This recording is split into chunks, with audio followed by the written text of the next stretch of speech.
Hi guys. आज जर आपण बघितलं तर पूर्ण जग हे खूप वेगाने टेक्नॉलॉजी आणि AI कडे जात आहे. डिजिटली मूव्ह होत आहे.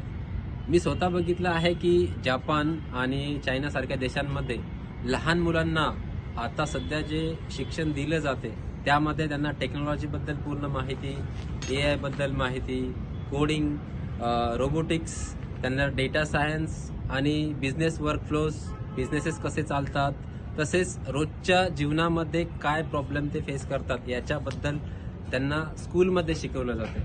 परंतु तीच गोष्ट जर सध्या आपण रिव्हर्सली आपल्या इकडे बघितली इंडियामध्ये, तर आपला जो सिलेबस आहे तो पूर्णतः मला तरी वाटते की तो 99% सिलेबस जो आहे तो फक्त पुस्तकापुरताच मर्यादित राहिलेला आहे.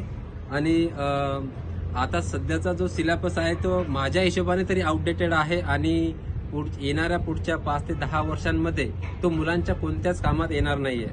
तर मग इथे एक मोठा प्रश्न असा निर्माण होतो की आपल्या मुलांचं भवितव्य हे सिक्युअर आहे का? आज जर आपण बघितलं तर आपली जी लहान मुलं आहेत ती खूप हुशार आहेत, क्रिएटिव्ह आहेत. फक्त त्यांना एक योग्य मार्गदर्शन मिळणे महत्त्वाचे आहे.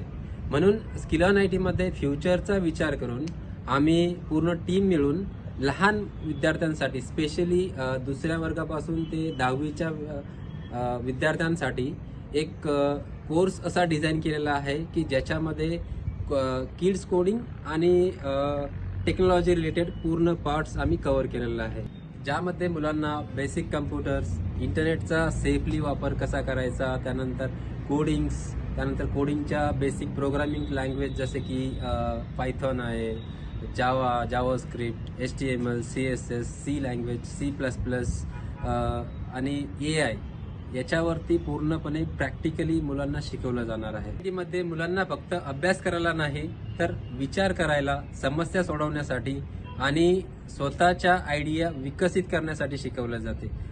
आणि स्किल ऑन आयटीचा मुख्य उद्देश असा आहे की टेक्नॉलॉजीबद्दल लहान मुलांचे फाउंडेशन स्ट्रॉंग करणे, जेणेकरून उद्या ते जॉब शोधणारे नाही तर जॉब देणारे बनू शकतात. थँक्यू.